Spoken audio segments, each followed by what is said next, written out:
Flamengo versus Cruz Azul has finally arrived. Yeah, guys, welcome back to another video. So today I will be previewing the FIFA Intercontinental Cup Derbies do America match, Flamengo versus Cruz Azul. Flamengo Brazil versus Rio de Janeiro versus Cruz Azul of Mexico from Mexico City. So what is the match?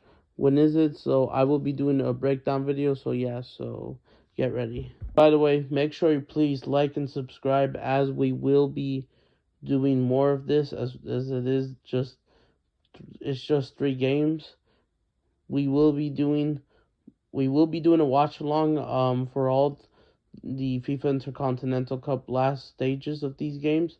So don't miss out. So yeah, so like, subscribe to both of our channels, both of my channels, the Brazilian channel and the main one, but I will be going live for the main channel. So yeah, so let's get into it.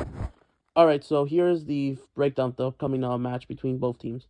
So yeah, so Cruz Azul basically won the CONCACAF Champions Cup, as it is, the version of the Champions League, basically. And as for Flamengo, recently lifting the CONMEBOL 2025 Copa Libertadores, as they've basically won. Cruz Azul have just tied Club America, their biggest rivals, 7 trophies out of 7, with the same number of titles and the most CONCACAF titles, basically proving that why they are one of the biggest clubs, if not one of the biggest clubs, not only in Mexico, but the whole CONCACAF North America region, but as well overall in the Americas as well. But as well, as for Flamengo, they just won their 4th Libertadores title, which brings them having the Brazilian club with the most Libertadores titles before, surpassing everyone else. They were tied with Palmeiras, Santos, and São Paulo with the same number of Libertadores, and as well another club.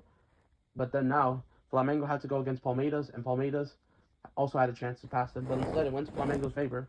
And yeah, they have the most Libertadores titles out of any Brazilian club. Still yet to catch up with the rest of the South American clubs, with but at least they finally caught up with River Plate and Estudiantes from Argentina, for example. And the Libertadores titles yet to catch up with Peñarol, Boca Juniors with 6, and still the most record of titles is Independiente with 7. But yeah, but Flamengo, they have done it. So why is this match important, and why it matters, basically?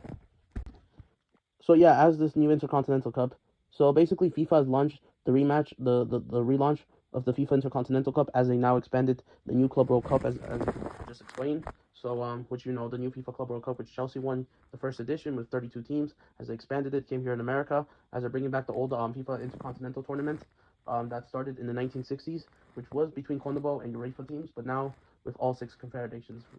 So yeah, so this is the ring format. Of course, that started in 2024, basically. So yeah, so instead of just a single match between European and South American champions, the new version brings together, like I said, all 6 confederations as the new. This brings a global club championship vibe. The final phases of the 2025 consist of 3 matches, 2 playoffs, and then the final. And will be playing in Qatar this year, as of right now, as they will be hosting at the same time as the Arabic Cup.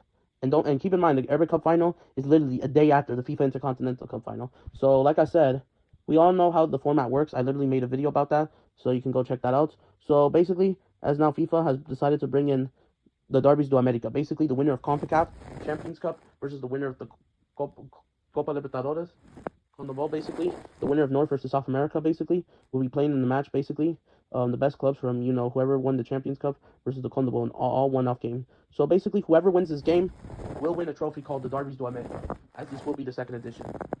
And then they will also move on to the next round, and we'll get to play another trophy game against in the FIFA Challenger Cup, which the second with the upcoming round coming from the winner of the Asia Africa Pacific winner, for example. So last year, Pachuca, they basically won both trophies, basically, despite finishing 16th in the season.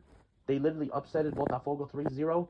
But even though there will be difference between right now and than it was a year ago, here's the thing: Pachuca, they won the Champions Cup in 2024 against Columbus Crew 3-0. As for Botafogo, they did against Atlético Mineiro. But Pachuca, in the second half of 2024, post Copa America season, of course, post Euro Copa America season, they actually were horrible. They finished 16th in the season, their worst ever in like a long time, basically. and they didn't qualify for the playoffs. And yeah, no one expected them to advance. I didn't even expect them as Botafogo. They were just chasing South American dream, winning their both league and Libertadores title ever in the span of a week. But here's the thing.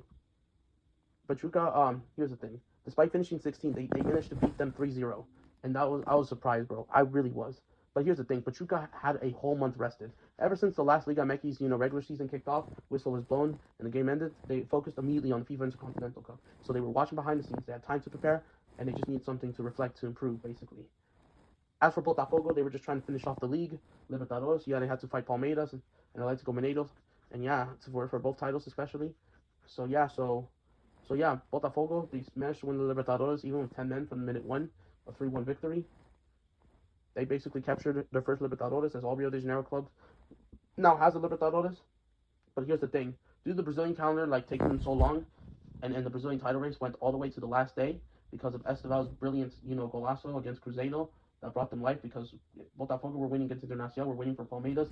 All they needed was to not win, to draw, and Esteval literally kept them to the last day. And even though So Botafogo, they basically won on the last day from the home fans, home crowd, and were given just 3 days to prepare, unfortunately. They were given less than 72 hours, and Botafogo just ran out of gas, or they were just not prepared due to, CBF's calendar, which it will be different in this one, I will say. So that's what happened in literally Pachuca. They basically crushed them. They beat Al Ahly on penalties, won the Challenger Cup, they won both, and gave Real Madrid a great matchup, even though they only conceded 2 open play goals and then a penalty. They gave Real Madrid a great game, even though they didn't have the quality to punish them. But, yeah. And then, of course, this was Mbappe's second season because, of course, Real Madrid were not even doing that great after winning that Champions League. So let me explain to this. All right, so here's the difference this year between Flamengo and Cruz Azul. Okay, and let's talk about the last few weeks. Flamengo, they won the Libertadores on November 29th by beating Palmeiras thanks to a header from Danilo, who has became the first player to both win 2 Libertadores and 2 Champions League titles. No one has done that, basically. He scores the winner.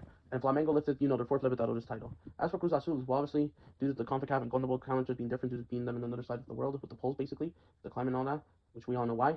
So, yeah, Cruz Azul, we all know with this new Intercontinental Cup, they were not going to, Cruz Azul and Flamengo, both of them were guaranteed for the Club World Cup spot, but not until 2029. Flamengo did play into the 2025 edition, going all the way to the round of 16, which even though it's because they won the Libertadores in 2022, unfortunately 2025, if you win the Champions League, my bad, in your confederation, that does not mean you'll get a quick ticket, unfortunately. So you're going to have to wait till 2029. So yeah, so given 4 years basically, or 3.5. But yeah, Flamengo and Cruz Azul's routes will be different basically. So yeah, Flamengo, they just wrapped up. They won the league title. They won the league title as well, fighting Palmeiras, just like Botafogo. They defeated Serie A 1-0 against an important game on Wednesday after lifting the Libertadores title. And Felipe Luis, by the way, has already won 5 trophies with the club, but 2 of them in the span of 5 days, both the Libertadores and the league. And now they're going for the Derby's do America trophy. And here's the thing: the difference is Flamengo, they also had to fight Palmeiras, but they got it done by match day 37. Compared to Botafogo, it went to the last day. But for Flamengo, they just needed was to win, because Palmeiras, yeah, they did spank Atlético Mineiro, but Flamengo, all they needed was 1 goal to win, and that's it. They controlled the balls, second half, and boom, Flamengo's champion. So all they needed to do was to rotate, and basically they send in the under-20s to play their last league game against Mirassol in the U20s, bro. They actually played the best football, and they drew 3-3 as Mirassol's having a wonderful season, as I will be doing a Brazilian league review soon as well of the season. But yeah, with different coach, the tactics was applied, but yeah, and Flamengo, they're all rested. The players will be now rested this time compared to Botafogo, because they already got both the league and the Libertadores wrapped up. They got a week to prepare. And the difference with Cruz Azul, unfortunately, this time they were in the playoffs versus compared to Pachuca, basically. And Cruz Azul, as of right now, are already knocked out of Liga MX. They got knocked out in the semifinals for the 3rd straight time in a row after getting eliminated by their rivals, Club America, in the last 3 editions. But this time they got eliminated by Tigres, who are basically in the final. And the game ended 1-1 home and away. But here's the thing: due to Liga MX, if you finish higher seeding, you'll advance. There's no extra time penalties till the final, which now we have basically now for that. But for Cruz Azul, they could have gone more vested. They just let Chivas advance, but since they were drawing and then eventually they decided to win the game and wanted to play Tigres, they had to play 2 more games. They had to play at home and they had to play away, and now they're going to get less rest, and now that's going to hit Cruz Azul. And the more bad news for Cruz Azul is one of their center backs, I forgot his name, Jose, I can't pronounce it, so I'll put the name. Unfortunately, he suffered a big ankle injury that got him throughout his thigh, and now he's out for the game, and that's going to be a massive blow for Cruz Azul. So yeah, so it's going to be a lot harder for Cruz Azul than it is. They'll have to show all the fight then, whatever materials and tools they have, because Flamengo, they're just well rested, preparing for the game. Qatar, they literally flew on Saturday morning, basically, from there to Saturday at noon, basically. In Mexico, they had to wait another day, so they're not going to get well rested compared to Flamengo. So yeah, so let's compare the 2 teams finally. enough me on trying to, like, explain the two teams, how they got there. So real quick, so this is Cruz Azul's path to the Champions Cup, getting an easy draw from the Caribbean, and then facing some MLS and Liga MX sides. And basically, they drew away and win at home. And basically, they even knocked out their biggest rivals club, America, in the derby 2-1 at home. They were about to be eliminated, but someone saved them the 84th minute. And then, yeah, they win at home. They get to host the final. They smash Vancouver Whitecaps, the same treatment as PSG Inter, which we all know, in the same bloody weekend, just 36 hours apart, basically, or 30 hours apart, basically, from the two. And yeah, that's how Cruz Azul got their second Champions Cup. Flamengo, on the other hand, in the group stage, they were not great, honestly. They were not even that great. They almost got eliminated. And at one point, they were just less than 30 minutes from going out with a 0-0 draw against Deportivo del Valle from Venezuela. But they advanced second behind El Diaquito, so Flamengo were given an okay path with starting with Internacional, and now they finished second. The first legs was always going to be at the Maracanã. They got 3-0 win against Internacional, but they suffered against Argentinian clubs. Funny enough, they suffered, struggled the game against Estudiantes and Racing Club. They gave them a lot harder time than Palmeiras in the final. It goes to show you, even they couldn't break down, Estudiantes lost on penalties. Racing couldn't take advantage of Flamengo's red card, basically, from Gonzalo Plata, which I thought that was a red card because that was kind of a bold decision from the ref. And yeah, Flamengo, that's how they made the fourth title. So yeah, so let's preview the teams. So yeah, let's show the difference.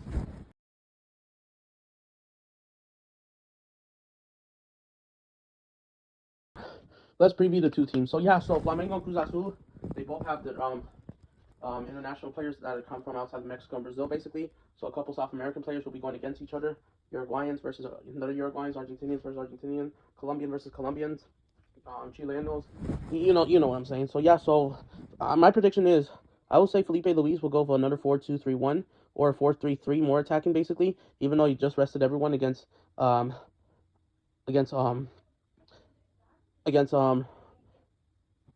Serie A. Okay, not more rested, but like less attacking, basically. But this is likely. So I'm assuming Rossi will be in goal.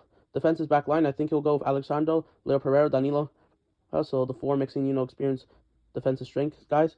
Most experienced midfield with Jorginho, former Chelsea and Arsenal, and Napoli as well, as he comes back home, as he is Brazilian, despite wanting to represent Italy because of his grandparents, which we all know he won the Champions League, Libertadores, looking for more trophies that he still cares about his Brazilian background. Eric Buga as well, the Chileno, and possibly Sam Molino on that right-hand side of that attacking midfield from that position, basically both like defense covers as they track back and as well attacking transition. And then here's the attack, Jorginho Vazquez,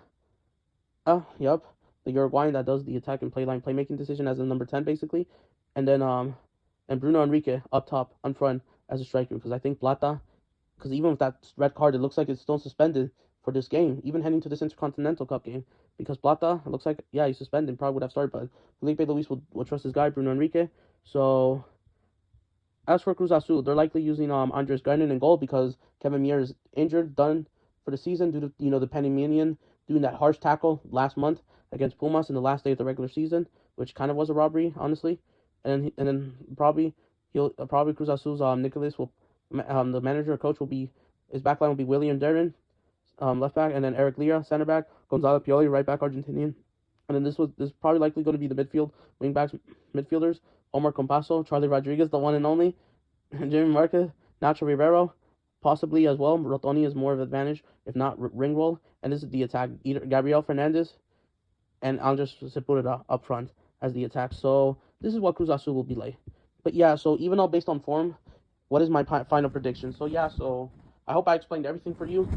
This is me being realistic, honest, analytically, and yeah, as I'm trying to but here's the thing. But if Cruz Azul does play like disciplined, counter smart, message and close spaces, especially in the midfield and defense, they could make it a tight game, forcing for possible extra time. But penalties, I don't think wouldn't surprise them, but they'll have to do it. They'll have to stake pressure off them, especially. So yeah, because Flamengo, we all know the creativity box here is compact, basically. So yeah, which means that they'll have the correct chances when spaces are way open. So in my opinion, I'm not trying to be biased. My prediction is either Flamengo will advance, either I have 3 scorelines.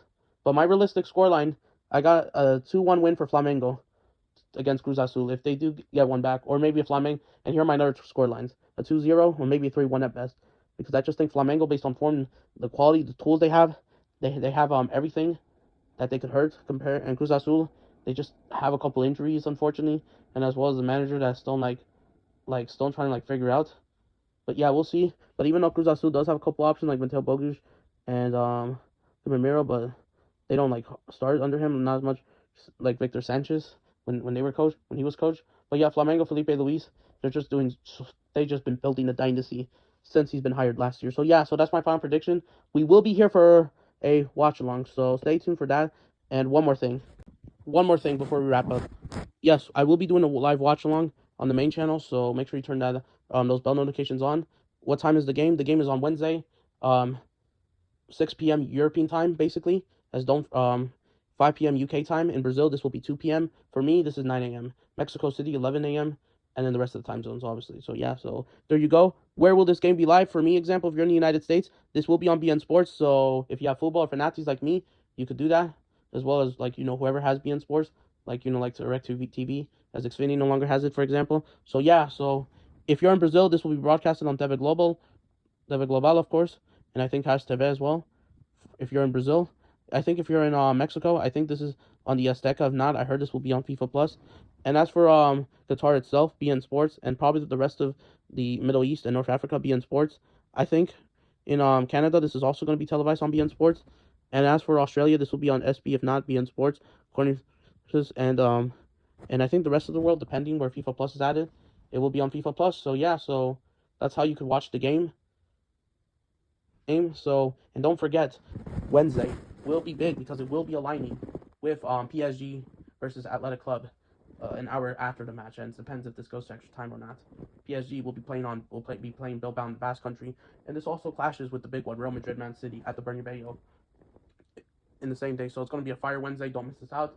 Smash up the like, subscribe, as we're pushing for 8K and 100 subs by the end of the year. So big up, thank you, and we will be here.